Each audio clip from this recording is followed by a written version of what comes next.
Расадник на семејни стебла кои се расширија по судовите и по обвинителствата со години Академијата за судии и јавни обвинители. Сопруга, син, ќерка, снаа. За сите се наоѓаше фотелија откако завршуваа со обуките. Ни за скандали кои резултираа со оставка на долгогодишната директорка Наташа Габер Дамјановска во јули 2024. Напуштањето на функцијата следуваше по долгата битка со антикорупцијската комисија. Пред управниот и пред вишиот управен суд се докажуваше дали 130 слушатели незаконски се вработуваат непосредно пред изборите. Председателката Силјановска Давкова тогаш како кандидат пред антикорупционерите ги оспори вработувањето отиво пред изборија се недозволени. ДКС како запре процесот, а Габер Дамјановска се жалеше пред управниот суд, но попусто. Шарани дека како академија која што едуцира најквалитетните правни практичари во нашата држава, гледаме од тој аспект дека постапката која што се одвиваше пред Државната комисија за спречување на корупцијата е сериозно манлива и апсолутно одлуката што е донесена од нивна страна е сериозно неквалитетна.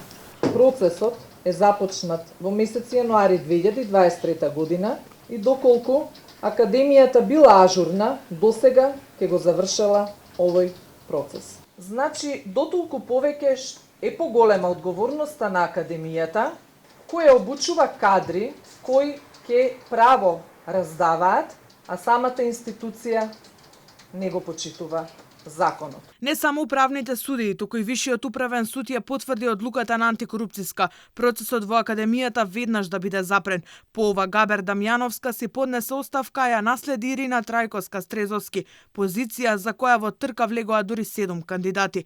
Но ова не беше ниту првиот, ниту последниот проблем поврзан со АСИО.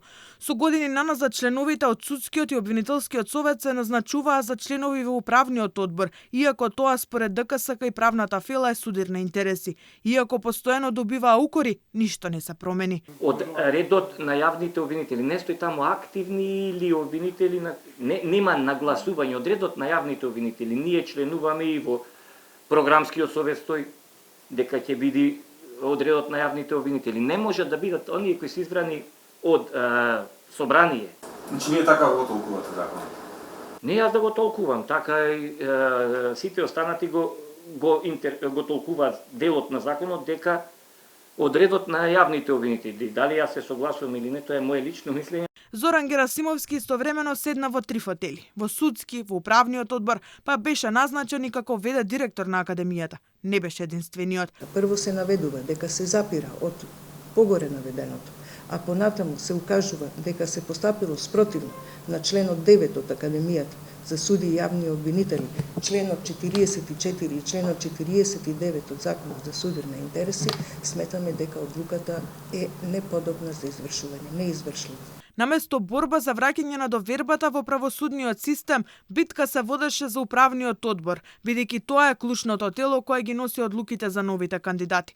И председателката на Врховен Веса Адеми не се откажа да биде член, иако нејзината снаа во тоа време беше ученик. Ислама Бази се реши на спротивното, бидејќи требаше да се оценува сопругата со која сега имаат иста професија. Во истата генерација кој што завршија во февруари 2023 беше и синот на поранешниот собраниски спикер Талат Џафери, Барлет Џафери. Антикорупцијска за него откри дека се уште недипломиран се здобил со право да полага правосуден испит во 2015 година. И покрај ова тој успешно ја заврши Академијата и сега е обвинител во Гостивар.